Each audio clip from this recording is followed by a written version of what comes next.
What up, though? And welcome back to Old School Hip Hop Head Real Reacts. I also have another YouTube channel called Reels Reactions, and on that YouTube channel, it's 99% golden era hip hop. So if you're ever in the mood to watch some old school hip hop reactions, all you have to do is go to the link that I'm gonna put in the description of this video. Alright, man. So today's reaction is a subscriber request. Shout out to Alfred Mendoza for this request. So, man, I've been telling myself since I started this damn channel that I'm gonna do a lot of sports reactions, and I just don't do it, yo. There's so many music requests that I get. I ain't never gonna be able to get to everything. So I'm always putting the sports joints on the back burner. And it's a lot of people who do sports reactions. I watch them occasionally, but I'd rather watch a music reaction myself. So maybe I'm just a little biased and I've been avoiding doing them. But I'm gonna try to start doing more.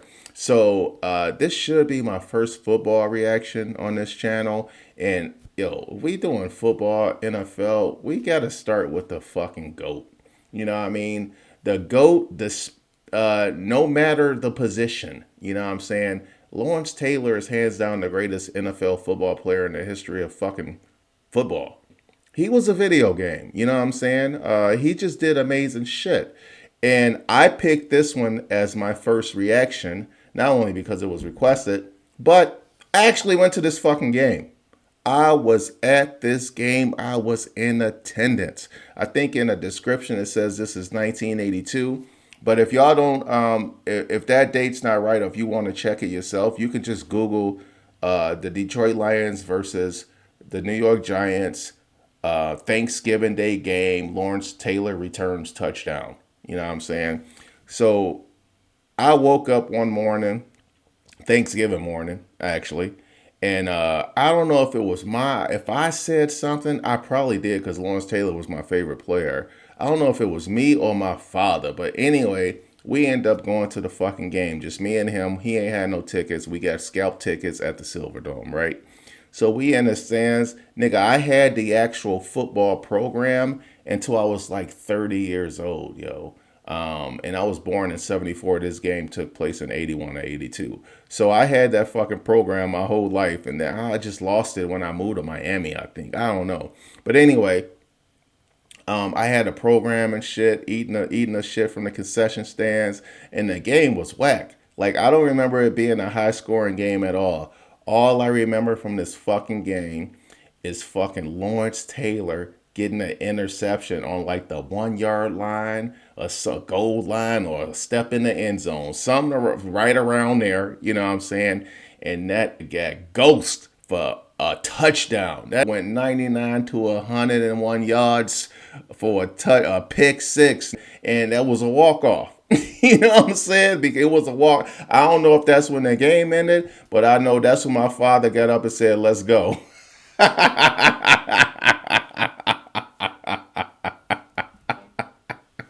You know what I'm saying? Like, Big Fletch was not happy, son. He was pissed off. But anyway, man, yo. So that's why I picked this game. It actually has a sentimental value for me. You know what I'm saying? It's the first and only game that I've ever went to with my father, NFL game. So, without further ado, man, let's let the video do the talking, yo. Let's watch that boy legend. At this point in 82, 81, he was snorting coke before the game, at halftime, and immediately after. He probably was snorting in between fucking timeouts and all kinds of shit. You know what I'm saying? But anyway, let's get to it, yo. This is a magnificent performance. It says one-man wrecking crew, and they wasn't bullshitting. Lawrence Taylor single-handedly beats the Lions. It's fucked up. First down, Lions. Here comes the rush by Taylor. And you talk about strong. You talk about athletic ability. Look at that. He beat that team single-handedly. That's a phrase we hear in sports often, but how often does it ring true?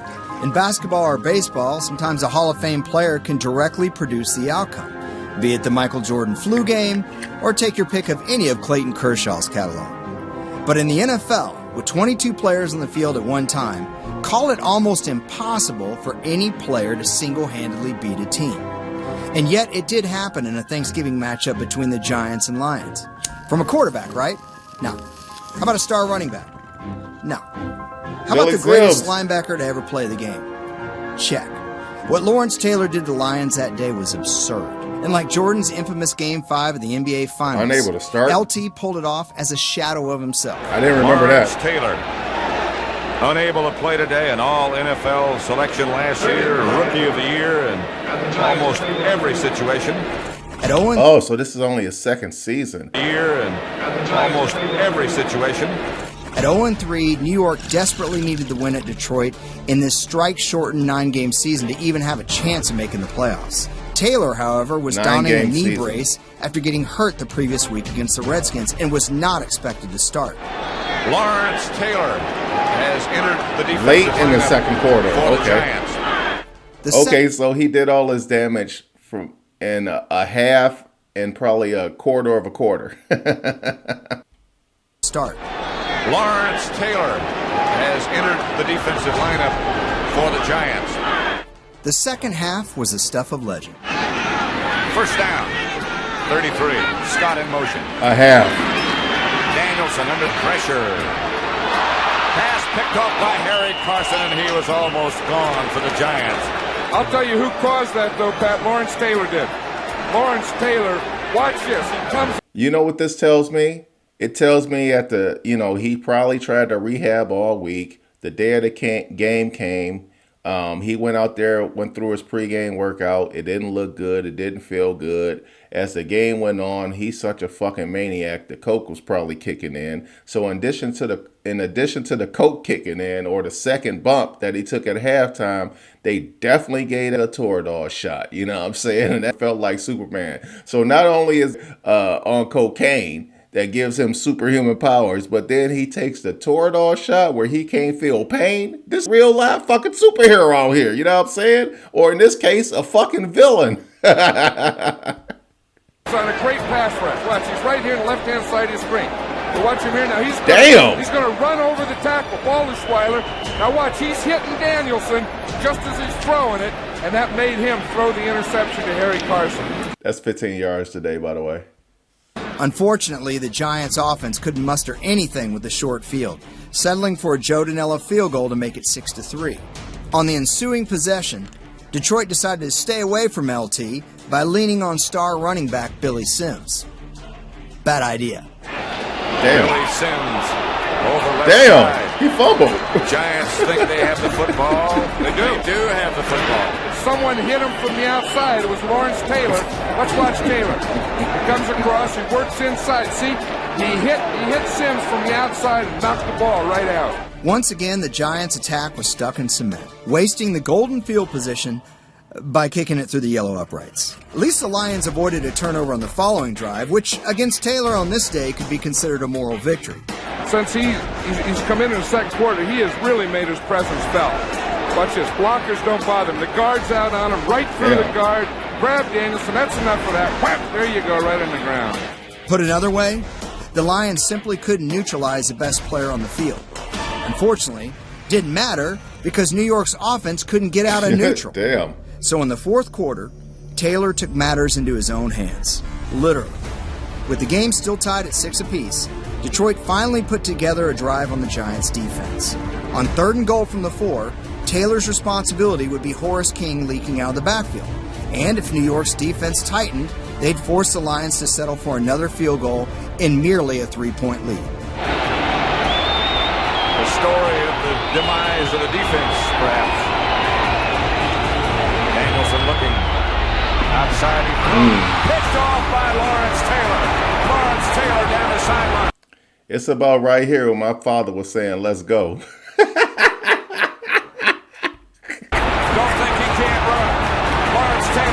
That nigga fast as a motherfucker. 7-yard touchdown interception by Lawrence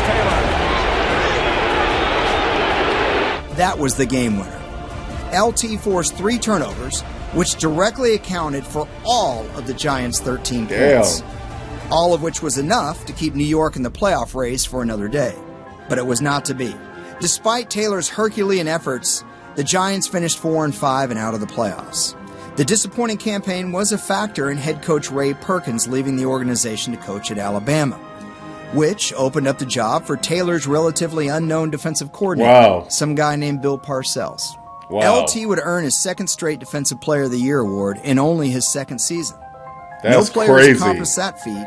They won Defensive Player of the Year as a rookie. Wow. The Year award in only his second season. No player has accomplished that feat before or since, which is almost as impressive as Taylor single-handedly beating the Detroit Lions. 3 turnovers that led to all scores and the pick 6, the walk-off. Wow. All right, man. Yo. So there it is, man. Shout out to that boy, Alfred Mendoza, for this request. Man, this is a trip down memory lane for me, yo. All right, man. What else can I say? That's LT, baby. You know what I'm saying? On to the next one. I'm out.